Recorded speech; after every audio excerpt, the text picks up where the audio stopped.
¿Cómo están? Bienvenidos a Agenda Económica en la tarde de este intenso día viernes, marcado por supuesto por el nombramiento del gabinete con el que Gabriel Boric llegará a La Moneda el próximo 11 de marzo en vivo. Segundos faltan para las 8 de la tarde. Comenzamos esta edición para analizar precisamente desde la perspectiva económica los anuncios hechos por el presidente electo Gabriel Boric. Y vamos a comenzar por supuesto por las reacciones que ha generado la nominación de Mario Marcel como nuevo ministro de Hacienda. Los rumores comenzaron esta semana, fueron tomando fuerza y este jueves por la noche ya se pavimentaba el camino para que el todavía presidente del Banco Central asumiera este desafío. Un anuncio que generó sorpresa, por cierto, y bastante confianza también, al menos desde el mercado. Eso es lo que mostraban distintos agentes económicos. Eso fue lo que reflejó el precio del dólar y la bolsa de Santiago tras el anuncio. Las primeras reacciones las revisamos en la siguiente nota de Belén Vázquez. El Ministerio de Hacienda le doy la bienvenida telemática a don Mario Marcel Cuyel. Su extensa trayectoria no alcanzó a ser repasada en los breves segundos de presentación. Gabriel Boric dio un golpe a la cátedra y logró lo que para muchos era impensado, tener a Mario Marcel a la cabeza del Ministerio de Hacienda. Un patriota, porque patriota es aquel que pone por delante el interés superior del país, aun cuando en lo personal asume costos que no son menores. Apuesta por la moderación, apuesta por la gradualidad, apuesta por la consolidación fiscal, apuesta por políticas que vayan promoviendo el crecimiento. El mejor banquero central de América Latina en 2021 dejará su cargo en el Instituto Emisor el 27 de enero y no participará de la próxima reunión de política monetaria. Elegido por Gabriel Boric por ser garantía de seriedad para las reformas que empujarán, Marcel deja el Banco Central cuando la inflación sobrepasa el 7% y el mercado está expectante ante una nueva alza de la TPM. La institucionalidad del Banco Central permite que éste siga funcionando con el mismo rigor, a pesar de que una de sus miembros, digamos, más destacados tenga que salir a cumplir otro rol. La designación del próximo líder del organismo le corresponde al presidente de la República y el nombre que más suena es el de la consejera Rosana Acosta. La exdirectora de presupuestos será la carta fuerte para dirigir el central antes de que el presidente ratificara a Marcel en el cargo. Así, Acosta podría convertirse en la primera mujer en presidir el Instituto Emisor. Cumple completamente con todos los requisitos para hacerse cargo de la institución. Y guiarla en estos tiempos complejos donde hay que lidiar con una inflación muy alta y también defender el rol de la autonomía del Banco Central. Pero con la salida de Marcel no solo queda vacante la presidencia, también un cupo de consejero, cargo que debe ser designado por el presidente de la República y ratificado por el Senado. Eso sí, el tiempo está en contra, queda solo una semana antes del receso legislativo y se prevé que en marzo los días se ocupen en reuniones de traspaso de mando. Eso está por verse, está por decidirse. Efectivamente va a haber obviamente un presidente o presidenta, eso es algo que todavía no se ha decidido, y sobre el cupo vacante, digamos, eso es algo que tiene que ver todavía el presidente de la República junto al ministro de Hacienda. Se entiende, digamos, que ese nuevo consejero debe tener, digamos, una buena formación, una experiencia, digamos, en el ámbito de las políticas económicas, porque naturalmente es un organismo técnico y yo creo que sí tienen que reforzar esa mirada. Los expertos coinciden en que la prioridad es nombrar al timonel del banco, sobre todo porque aseguran que quien sea elegido debe entregar garantías similares a las que Marcel daba al mercado. Se ve un compromiso para el crecimiento y para la estabilidad económica. Y eso es un muy buen signo luego de que aumentara el riesgo país por las elecciones polarizadas. El nombramiento de Mario Marcel fue tan bien recibido que el IPSA tuvo una variación de 3,52%, mientras que el dólar cayó de los 800 pesos y cerró en 795. Bien, vienen cambios importantes en el Banco Central, que sigue con una tarea muy importante para el combate a la inflación, fundamentalmente, que cerró, recordemos, en 7,2% en 2021. Revisemos detalles del comunicado que emitió el Banco Central, donde precisamente se da a conocer parte del mensaje que han entregado en el banco y también la declaración que ha dado Mario Marcel durante la tarde de este viernes. No estuvo en este acto porque está considerado como contacto estrecho de COVID-19. ¿Qué es lo que ha dicho en esta declaración enviada en un texto? Mi rol específico será ayudar a crear las condiciones económicas, financieras y las operaciones para que los compromisos establecidos con la ciudadanía se puedan cumplir. El presidente Boric ha señalado que entiende que ello requiere avanzar paso a paso con diálogo, responsabilidad fiscal, pero también con decisión, asegurando legitimidad y sostenibilidad en los cambios. Agregó luego que conformaremos un equipo competente, capaz de aportar evidencia, creatividad y capacidad de diálogo para completar una salida ordenada a la crisis que ha vivido el país en los últimos años, reducir la incertidumbre en la economía, generar los recursos y capacidades que requiere la implementación de la agenda de gobierno, controlar el crecimiento de la deuda pública y sentar las bases para un crecimiento sostenido y sostenible, dice Mario Marcel, mientras Gabriel Boric en una entrevista con BBC Mundo destacaba que su trayectoria era lo que daba una señal de seriedad en la implementación de estas reformas. Ahí está parte de la visión conjunta que tienen tanto el presidente electo como Mario Marcel, su futuro ministro de Hacienda, que como veíamos en la nota han dado una señal de tranquilidad también a los mercados. Y no solo el nombre de Mario Marcel, el de otros ministros también del área económica. Revisemos en la siguiente gráfica quiénes integran precisamente este espacio de trabajo que estará encabezado, por supuesto, esta área económica por Mario Marcel como ministro de Hacienda. Aparece también Nicolás Grau, una de las personas clave dentro del equipo de trabajo en el programa de Gabriel Boric, quien será ministro de Economía. Y ojo que esta cartera probablemente tenga un rol bastante más importante que el que ha tenido en otras administraciones por las propuestas en materia de desarrollo productivo, de desarrollo industrial también que ha planteado el programa de gobierno con el que fue elegido Gabriel Boric.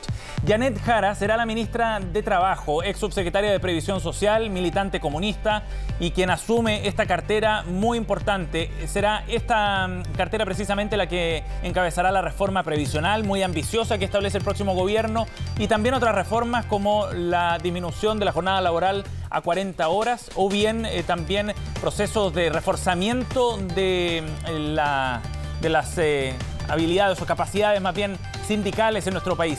Otro tema importante, Marcela Hernando asume como ministra de Minería, exdiputada de la región de Antofagasta, conoce muy bien el tema y encabezará también un tema fundamental para el programa de gobierno, el futuro royalty, los cambios al royalty minero que ella ya desde el Congreso estaba empujando. Claudio Huepe, en tanto, será el ministro de Energía desde la Academia, desde la Universidad Diego Portales. Va a saltar al Ministerio de Energía con el objetivo de avanzar en el plan de descarbonización en nuestro país y de reforzar también el crecimiento en materia de energías renovables, sobre todo el hidrógeno verde tendrá un rol importante. Por último, Juan Carlos García a cargo del Ministerio de Obras Públicas, un área que maneja un gran presupuesto y que tendrá importantes desafíos también para avanzar en infraestructura a nivel nacional. Son estos los nombres entonces que integran el gabinete económico, ampliándolo más allá del Ministerio de Hacienda, por cierto, y con los que el mundo económico se va a familiarizar en los próximos meses. Bueno, hubo reacciones, como ya veíamos en la nota desde el mundo financiero, pero también a nivel gremial.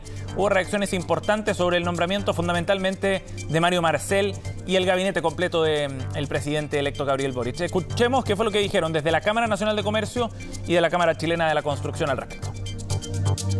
En un difícil momento económico como el que estamos atravesando hoy, el nombramiento de Mario Marcel es una señal económica potente. Él es un economista serio y respetado a nivel internacional y por todos los sectores a nivel nacional, que ha tenido un rol crucial como presidente del Banco Central de Chile durante esta crisis sanitaria y económica, que sin duda pensamos entonces que él será un gran ministro de Hacienda.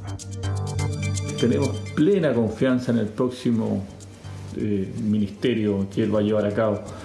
Su trayectoria habla de una persona altamente competente, con un probado compromiso con los equilibrios económicos, lo que permitiría anticipar que hará sus mayores esfuerzos para conciliar la satisfacción de urgentes necesidades sociales con el necesario ajuste fiscal que debemos enfrentar como país. La sola figura de Mario Marcel debiera generar mayor tranquilidad y confianza en los agentes económicos sobre el presente y el futuro, lo que es clave para impulsar la inversión privada, la creación también de empleos formales. Bien, hubo reacciones también a nivel internacional. Hay agentes económicos que estaban mirando de cerca estos anuncios. Al regreso conversaremos con Alfredo Coutinho y la mirada de Moody's respecto al anuncio hecho este viernes por el presidente electo. Vamos al corte y volvemos.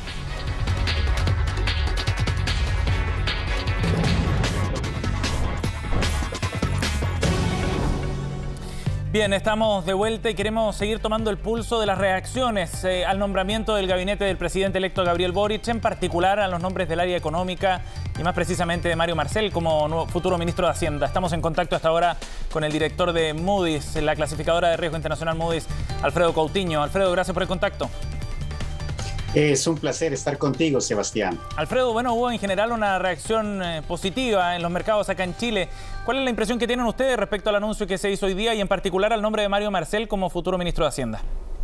Definitivamente, no solamente es un buen acierto de parte del presidente electo, sino también es una garantía de estabilidad y sobre todo de disciplina fiscal en su nueva cartera hacendaria, lo cual pues es un factor muy importante que los mercados internacionales, particularmente los inversionistas internacionales, monitorean de manera muy cerca y por supuesto eso es un indicador del riesgo país que puede tener alguna nación en términos de quién es el nombre, de quién es la persona que va a manejar las cuentas fiscales. En ese sentido, el nombramiento de Mario Marcel, viniendo con una trayectoria muy importante como un economista con mucha experiencia, con mucho entrenamiento técnico y sobre todo viniendo del Banco Central donde se maneja la política monetaria, claro. Pues eso es una señal de garantía muy importante. Sí, Alfredo, es interesante porque el programa sigue siendo el mismo con el que ganó Gabriel Boric y ese programa era el que para algunos a nivel local generaba preocupación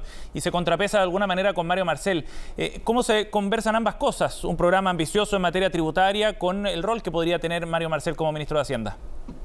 Bueno, eso es un acierto muy importante porque efectivamente el programa tenía o tiene algunas aristas que realmente habían levantado nerviosismo en algunos participantes del mercado. La llegada de Mario Marcel, eso es una señal de que va a haber un balance más importante en términos de que va a haber una moderación en las propuestas económicas y por supuesto va a haber una conducción más importante, más seria y más responsable de las medidas que implemente el nuevo gobierno.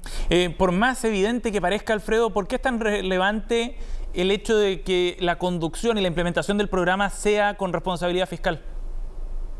Bueno, eso es un elemento muy importante que determina qué tan riesgoso es invertir en un país. Y por supuesto, si los programas y las medidas no convencen a los inversionistas, pues eso definitivamente pone limitaciones y restricciones a los flujos de inversión. En ese sentido, es una garantía de que la disciplina fiscal se va a mantener, de que la conducción de las políticas van a promover la estabilidad macroeconómica y eso, por supuesto, es un beneficio para el país y para los mercados. Sí, te invito a nuestros televidentes, más bien, Alfredo, no sé si tú podrás ver la gráfica, pero tenemos preparado un material que muestra precisamente cómo se proyecta la evolución de la deuda pública en Chile, que ha ido subiendo de manera muy fuerte y como en otros países también durante la pandemia lo hizo con mucha fuerza. Hoy día nos estamos acercando, cerramos el 2021 en torno a un 35%, pero esto rápidamente en los próximos años se va a acercar hacia un 40%. Alfredo, ¿cuáles son las perspectivas que tienen respecto a los niveles de deuda de Chile y cómo eso podría afectar la calidad crediticia de Chile a nivel internacional? Bueno, sí, efectivamente, a raíz de los programas implementados por el gobierno durante la pandemia en el 2020 y 2021, pues eso afectó las cuentas fiscales y definitivamente el gobierno incurrió en un desequilibrio que llevó al déficit fiscal a niveles de 8-9% el año pasado y eso por supuesto es un reflejo de lo que le pasó a la deuda. Como tú mencionas, efectivamente la deuda está en niveles de 35-36% actualmente. Con las presiones que se ejercen en el gasto público, con los nuevos compromisos que tiene el gobierno, sobre todo con el programa de agenda social del nuevo gobierno, eso se espera que la trayectoria de la deuda pública efectivamente suba más en los próximos años, pero también se tiene esperanza de que la conducción de la política fiscal con disciplina vaya a detener la aceleración de la deuda pública y eso la mantenga en niveles de 38-39% de aquí hacia el 2025-2026, lo cual es un punto muy importante porque de lo que se trata es de detener la aceleración de la deuda y en algún momento poder empezar a reducirla en el futuro. ¿Y eso de qué dependerá, Alfredo, por último? Con un programa social muy ambicioso, implementar una reforma tributaria tampoco será tan sencillo. ¿De qué dependerá que logren efectivamente esa convergencia hacia cierto equilibrio fiscal? Claro, por supuesto, dos elementos muy importantes. El primero es hacer crecer la economía, pero hacerla crecer de manera equilibrada, es decir, con fuentes fundamentales, no a través de políticas expansivas. Y el segundo elemento es efectivamente buscar fuentes permanentes de ingreso para el sector público. Y esto conlleva también proponer una reforma fiscal en donde el gobierno pueda tener una recaudación más importante que le permita financiar su programa social. Alfredo, y en ese sentido, una reforma tributaria no necesariamente sería vista con malos ojos, ¿no? En la medida que logre estar bien armonizada y dar esa garantía entonces a mediano o largo plazo. Claro, por supuesto. Yo creo que una de las grandes virtudes que ha mostrado el presidente electo es que ha incluido personajes de diferentes fuerzas políticas que le pueden ayudar a lograr consensos y, por supuesto, lograr sacar sus propuestas más importantes. Una de ellas sería una reforma fiscal. Eso le va a dar puntos muy importantes al gobierno y eso podría ser y elevar la probabilidad de que una reforma fiscal pudiera ser aprobada en Chile. Alfredo, muchísimas gracias por conversar con nosotros aquí en Agenda Económica, muy amable. Es un placer estar con ustedes. Bien, son las 8:18. Estamos cerrando esta edición de Agenda Económica. Gracias por acompañarnos. Vienen más informaciones, por supuesto, aquí en CNN Chile. Buenas tardes.